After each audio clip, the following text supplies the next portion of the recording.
Hey, welcome to this episode of the True Crime Never Sleeps podcast. We'd like to thank our sponsor, Untitled, for sponsoring this episode. Untitled is an immersive murder mystery game told over the course of 6 episodes or boxes. Each box is filled with different clues and physical items such as autopsy reports, witness statements, and more.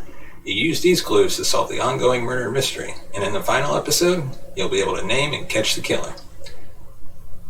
Right now, you can use the promo code TCNS for 20% off your first box. Just go to huntakiller.com and input the promo code TCNS for 20% off your first purchase. And now let's get back to the show. Welcome to the True Crime Never Sleeps podcast. I am your host, Larry Elise. Today we're going to be discussing mandatory sentencing and the 3 strikes laws. What factors decide how long someone spends in prison? The answer is complicated. If you care about criminal justice reform, the technical nature of sentencing makes it hard to understand the laws that determine the length of someone's prison term, and even harder to understand how those laws might be creating unjust outcomes. On this episode, we explain a few of the most common terms you're likely to hear in any debate around sentencing. We also give simple, clear-cut explanations of how, based on our research, those laws contribute to mass incarceration. There's a lot more to know about sentencing law and policy, but this will give you a good start so you can join the conversation. First up, mandatory minimums. A lot of the debate on criminal justice reform focuses on mandatory minimums. What are they, and why do people think they're unfair? Simply put, anyone convicted of a crime under a mandatory minimum gets at least that sentence. The goal of these laws, when they were developed, was to promote uniformity. It doesn't matter how strict or lenient your judge is, it's the law, and the law alone determines the sentence you receive. Regrettably, the adoption of mandatory minimums has not led to a fairer system. In fact, it's had the opposite effect. By tying judges' hands, mandatory minimums effectively took power away from judges and gave it to prosecutors who could threaten to charge defendants with crimes that would trigger a mandatory minimum. Facing a harsh sentence from which there's no other escape, a defendant can often feel coerced into admitting their guilt, even sometimes falsely convinced. Interestingly, federal judges have come to dislike mandatory minimums, especially in drug cases. Mandatory minimums often apply to nonviolent drug offenders, forcing judges to harshly punish those who pose the least physical danger to communities.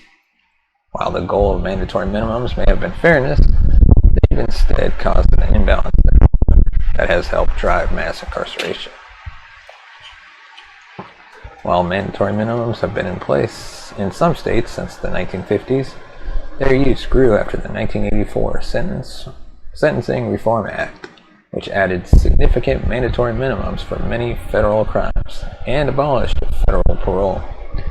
States followed, and soon mandatory minimums became a standard response to drug epidemics and crime spikes. What started as a well-intentioned attempt to impose uniformity became too restrictive, creating new disparities and injustices in the process. And now on to the 3 strikes laws. 3 strikes laws are another way to remove sentencing discretion that judges used to have.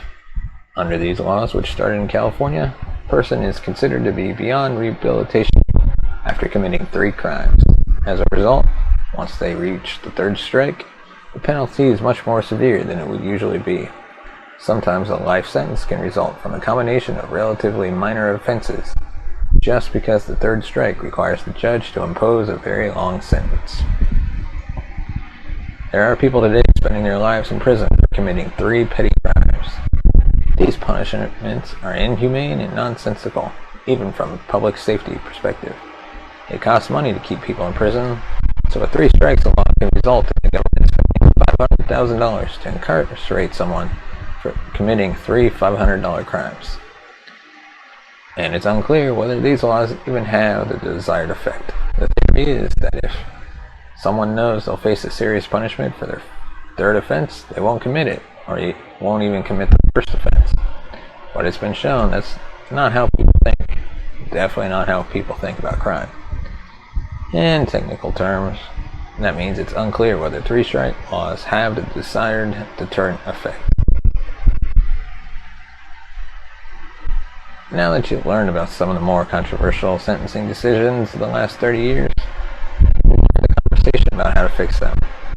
There are ways to restore fairness to criminal sentencing and help end mass incarceration in the process. 40% of American prisoners are currently behind bars without any public safety justification.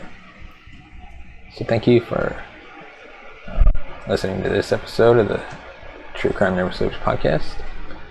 Let us know your thoughts on these issues in the comments section below. Give us a thumbs up and hit the subscribe button.